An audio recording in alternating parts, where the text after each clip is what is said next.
So, with the advent of Spider-Man Across the Spider-Verse, a lot of people on the internet have been creating their own Spider People.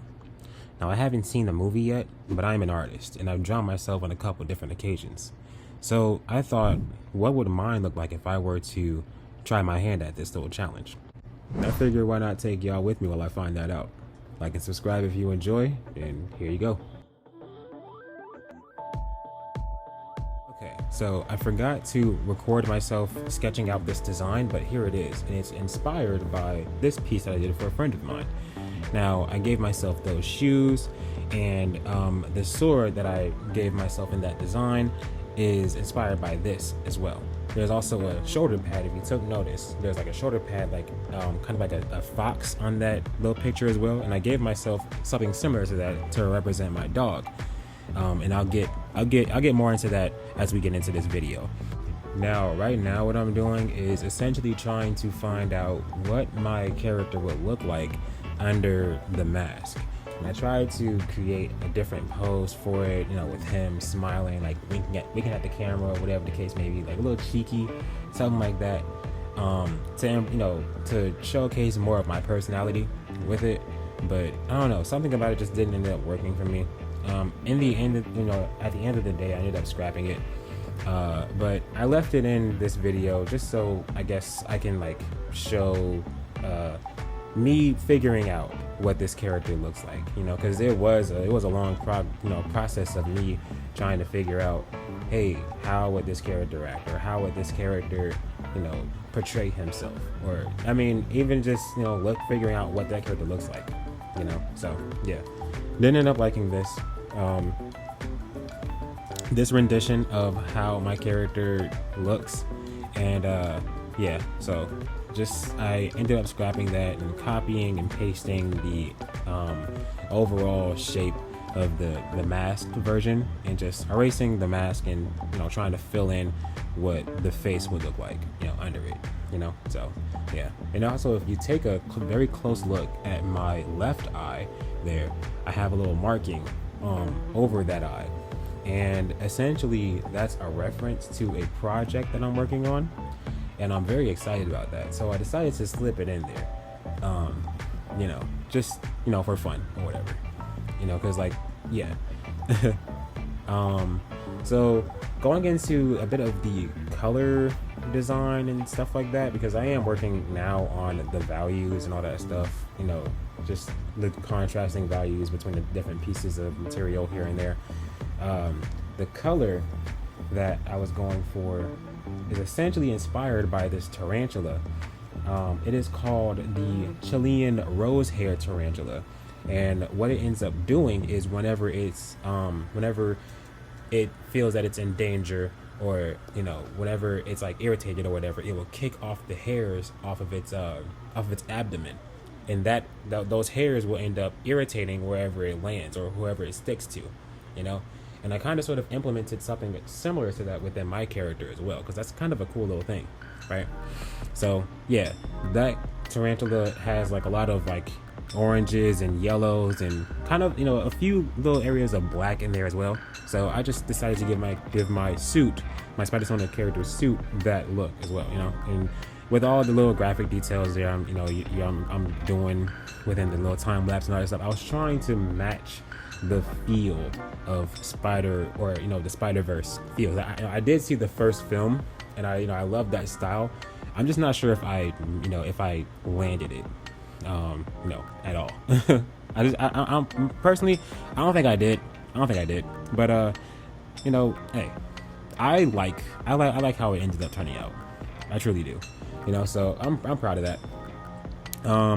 Now, what I ended up doing with this one is I figured it'd be fun to, incorporate my actual pet, right?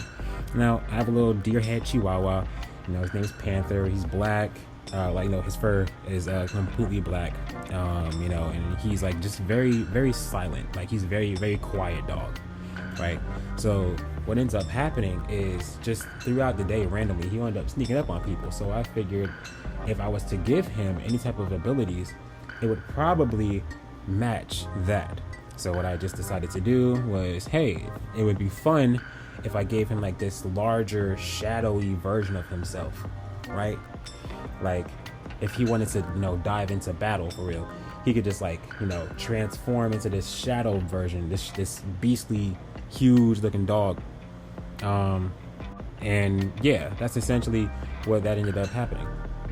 Now here, I was working on poses and stuff for my my character, and with that pose right there that I just did, you can see the hairs sticking out of my character's arms. And with this one, he is, in the air and all that stuff, probably just, web swung over somebody's head or whatever, and he's flinging them at that person or whatever, So what they end up doing is they land on their target, and some sort of like venom ends up like, transferring from those hairs into the target, like paralyzing them or whatever the case may be, right?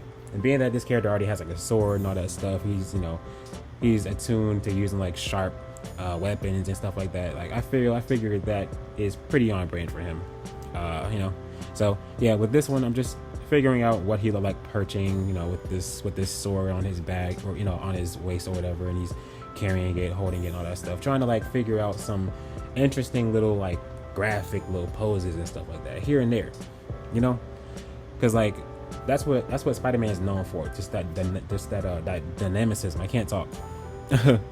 He's known for that dynamicism within his poses. Now with this pose in particular, and also with all of them actually, because like thinking about it now, Spider-Man doesn't really have a sword because he's supposed to be like an agile type of person, right? Like an agile superhero.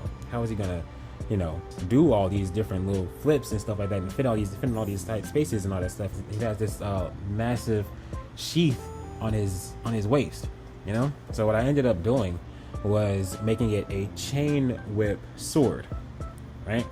So if you take a look within the first pose I did and the third one I did, there's divisions within his sheath, and what he can do is essentially make his sheath turn into like this little X formation on his back, on his butt, and that'll like essentially give him more range in order for like him to do some more acrobatic stuff, so that's what I ended up doing there.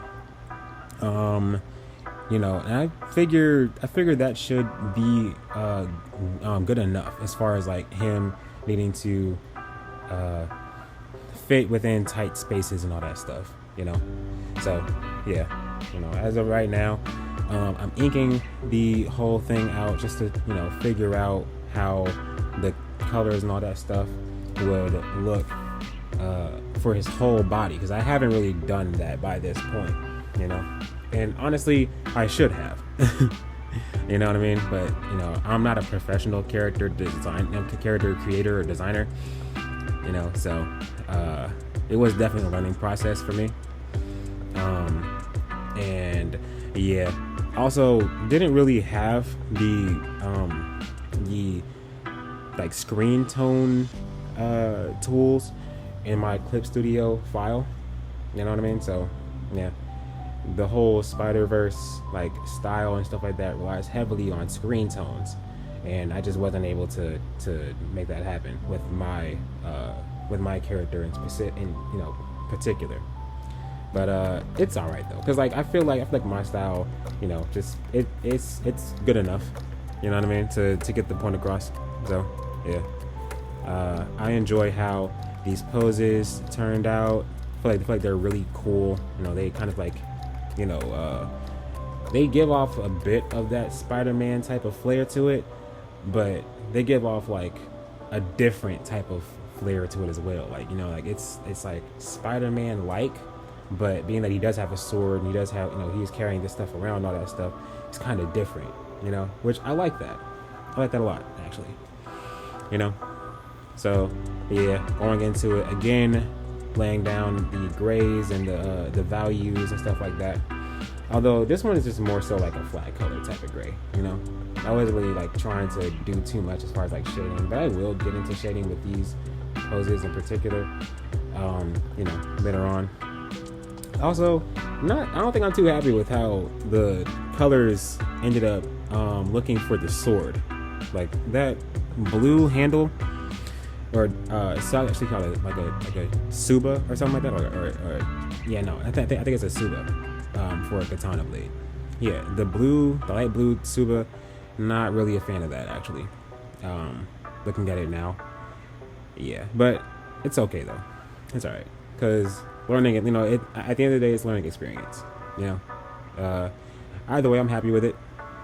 I'm happy with how everything turned out, and with this pose in particular, I figured it would be good to essentially figure out how this person would look with the chain, whip, sword, and in action and all that stuff. So, I made him web slinging and all that stuff. Boom.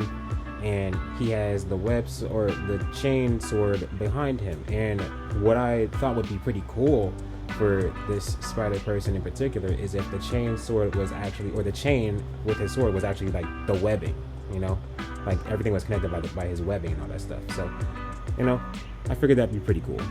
But yeah, that's my Spidersona. I hope you all enjoyed the video and enjoyed me talking about it and sharing my thoughts with you all about it.